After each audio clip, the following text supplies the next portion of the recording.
सारखा आपल्याला दिसतो. आज अजितदादा नाही आहेत सगळ्या गोष्टीमध्ये. आपलं काही सरकार बाबतीत मध्यंतरी काही गोष्टीच्या नाराजी पण काही ठिकाणी व्यक्त केली होती. आता एक तुम्ही राष्ट्रवादी पक्षात आहात म्हणून प्रश्न विचारतोय की एकत्रीकरणाची चर्चा नेहमी केली जाते. आता कुठपर्यंत काही चर्चा तशी आली आहे किंवा तशा काही गोष्टी आपल्या कानावरती आहेत? माझा झाडांशी संबंधित जास्त होता.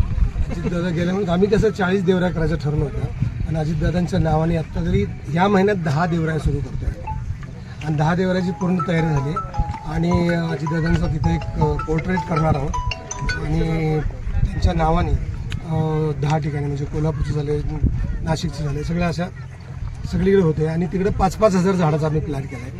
तर 40,000 झाडांचा प्लॅन केला आहे. 20,000 तरी या 2-3 महिन्यात होतील अशा अपेक्षा. निर्णय क्षमतेमुळे अजितदादा परिचित होते. आता तसे काही निर्णय होतात असं वाटतं का आपल्याला राज्य सरकारच्या याच्यामध्ये? राज्य सरकारचा माझा एवढा अभ्यास नाही, कारण मला एवढा वेळच नाही तिकडे द्यायला. एकाच वेळेला आयुष्यात किती गोष्टी करणार नाही. त्यामुळे झाडावर कॉन्सन्ट्रेट करूया आणि झाडं हे सगळ्यांसाठीच आहेत ना. त्यामुळे यंदा दुसरी पुढच्या अजून 5 निवडणुका झाल्या तरी झाडं त्यांना पुरून उरतील. निर्णय क्षमतेची चर्चा ह्याच्यामुळे अधिक झाली की काँग्रेसनं सुनेत्रा पवारांबद्दल गुंगी गुडिया अशी टीका केली प्रदेशाध्यक्षांनी.